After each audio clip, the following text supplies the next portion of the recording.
can live, having seen the glories which God has manifested to my soul. Walang mortal na, kumbaga sinasabi niya, walang tao na pipiliin niya itong buhay na ito kapag nakita na niya yung kaluwalhatian ng Diyos. Who was this man?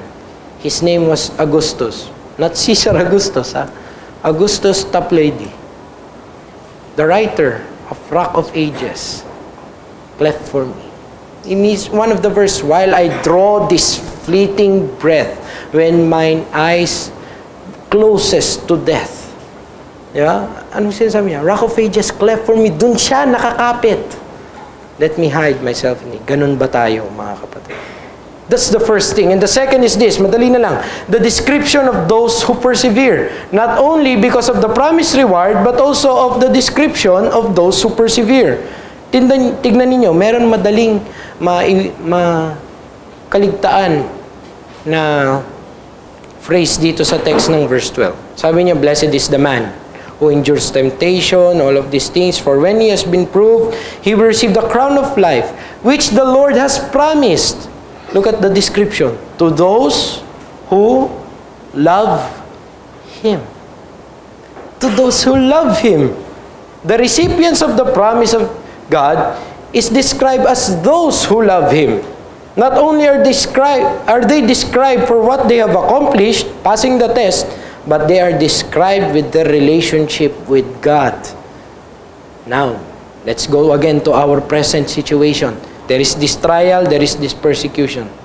How can you show you love God in that? Is that a question in our mind when handling these trials, these problems? They are lovers of God. Meaning, James is giving a parallel description here. The blessed is the one faithfully loving God. Hindi yung love God na nung una lang, nung nag-pray lang ako, okay na ako doon. Hindi. Yung love dito, yung patuloy na nagmamahal sa Diyos. So ano yung pinapakita niya dito? It is not mere form of obedience, but genuine relationship of obedience to God. So what's the point? Loving God is indispensable in our walk towards perfection. Kapatid, pagmamahal sa Diyos pa rin ang pangunahin. When Jesus Christ was asked, what is the greatest commandment? It is not to go to church every Sunday and check your attendance. It is to love the Lord your God with all your heart, soul, and mind. And it's still the greatest of the commandment that we are to follow. It is indispensable in our walk towards perfection. It should not be, mga kapatid, na tayo mga nagpapakilalang mga mananampalataya, those who believe will be obedient because of the promised reward only. Kasi kung reward lang titignan natin without the love of God, then that is not being actually a Christian. What is that? That's being a mercenary. You're doing the job because of your payment. But you see, relationship with God first. Kung ganun lang, kung kabayaran lang, what's the difference with the heathen? What's our difference with the hitman? Do the job. This is your reward. So, hindi lang ganun. There should be a cultivation of the relationship with the Lord. So, for James, wholehearted faith entails a vibrant and living relationship with God. You remember the message of Jesus Christ to the church in Ephesus?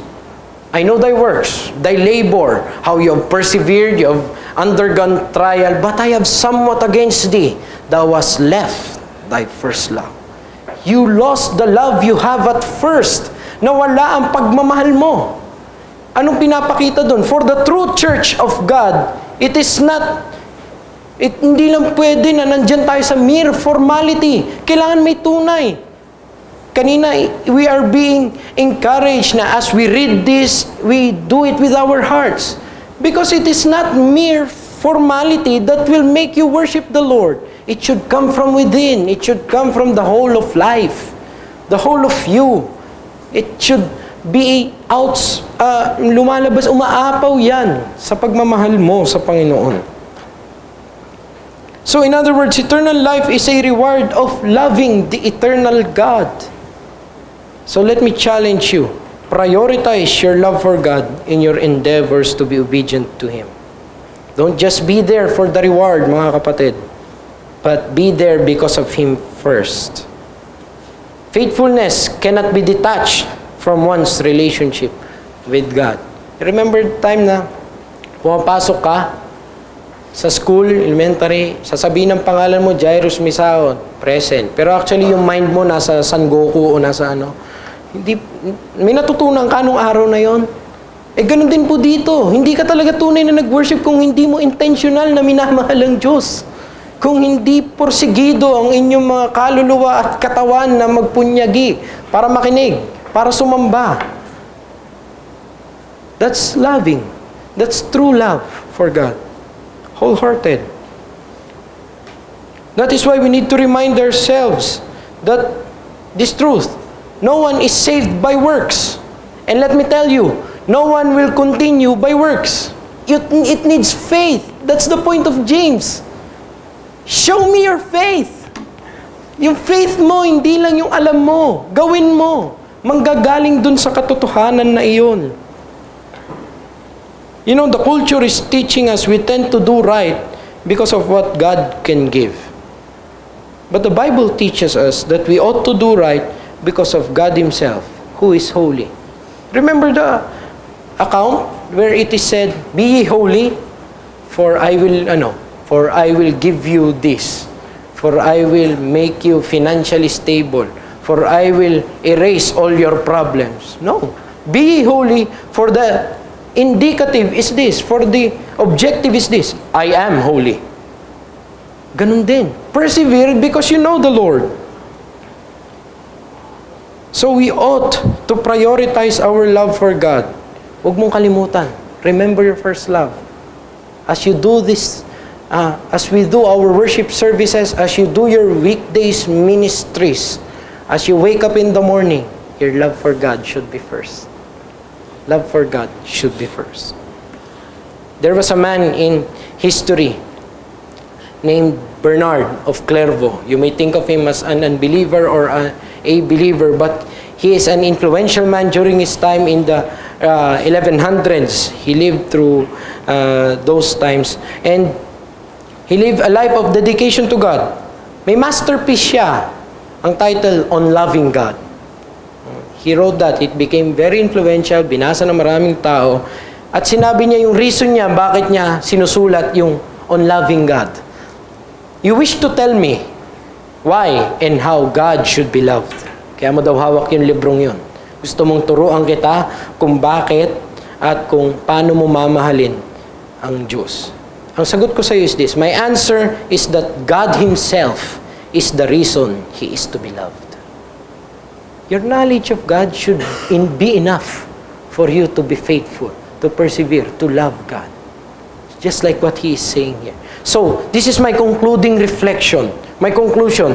The gravity of your relationship with God is what will make your yearning for your final state more blessed. For your love for God, more blessed. Yung bigat ng paghahanap mo, yung pagkauhaw ng Diyos sa iyong mga kaluluwa, yun ang nagpapasarap ng kalagayan mo. Yes, mahirap dito. All of us will suffer persecutions. But my love for God. Di ba? Kanina, I don't want to end in a secular song, but kanina papunta kami dito ng aking asawa, pinapatugtog sa radyo, in every step you take, in every road you make. Di ba? For my love will see you through. Well, think of it as God saying that to you. I will be with you till the end. Go on. Ganun din tayo, mga kapatid. But you know what? Hindi natin makakapture yung vision na yun, yung motive na yun, kung carnal tayo. Kung yung mind natin naka-busy sa mga kung ano man nandito. Just like what He said in verse 11. The busy man will perish in his pursuits. Nothing will happen. It takes faith. It takes you looking at God and clinging on to your rock of ages. Let us pray. Lord, we thank Thee for Your word. Help us, O Lord, to live out the principles found in Your word. And help us, Lord, in our trials and in our persecutions to persevere because of our love for You and because of Your promises to us. In Jesus' name we pray.